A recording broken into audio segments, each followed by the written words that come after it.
Ajay car ಶಿರ್ಲಾಲಿನ ಪಂಗ್ಲಬೆಟ್ಟು Shri ಬ್ರಹ್ಮಮುಗೇರ ಕಲಾಕ್ಷೇತ್ರದ ತನ್ನಿಮಾನಿಗ ನೇಮದಲ್ಲಿ 7ನೇ ತರಗತಿಯ ವಿದ್ಯಾರ್ಥಿಯೊಬ್ಬ ಹೆಣ್ಣು ದೈವದ ಕೋಲಕ್ಕೆ ಬಣ್ಣ ಹಚ್ಚಿ ಗಮನವನ್ನ ಸೆಳೆದಿದ್ದಾನೆ.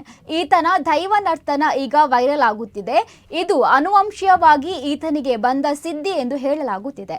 ಶಿರ್ಲಾಲು ಶಾಲೆಯಲ್ಲಿ 7ನೇ ತರಗತಿ ವಿದ್ಯಾರ್ಥಿ ಸಮರ್ಥ್ ಎನ್ನುವ ಹುಡುಗ ದೈವ ನರ್ತನವನ್ನ ಮಾಡಿ ಸಣ್ಣ ವಯಸ್ಸಿನಲ್ಲೇ ತಮ್ಮ ಅಜ್ಜನ ಮತ್ತು ತಂದೆಯ ಕಸುಬನ್ನು ಮುಂದುವರಿಸಿಕೊಂಡು ಹೋಗಿದ್ದಾನೆ.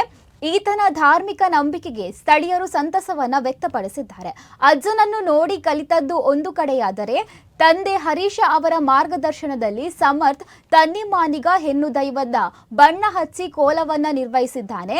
ತನ್ನಿಮಾನಿಗ ದೈವದ ಕೋಲ ಕಟ್ಟುವವರು ಅವಿವಾಹಿತರಾಗಿರಬೇಕು ಮತ್ತು ನಸುಕಿನ 2 ಗಂಟೆ ಸುಮಾರಿಗೆ ಈ ಕೋಲ ಆರಂಭವಾಗುತ್ತದೆ. ಈ ಕೋಲದಲ್ಲಿ ಕರಿಮಣಿ ಕಟ್ಟುವ ವಿಶೇಷ ಪದ್ಧತಿ ಇದೆ.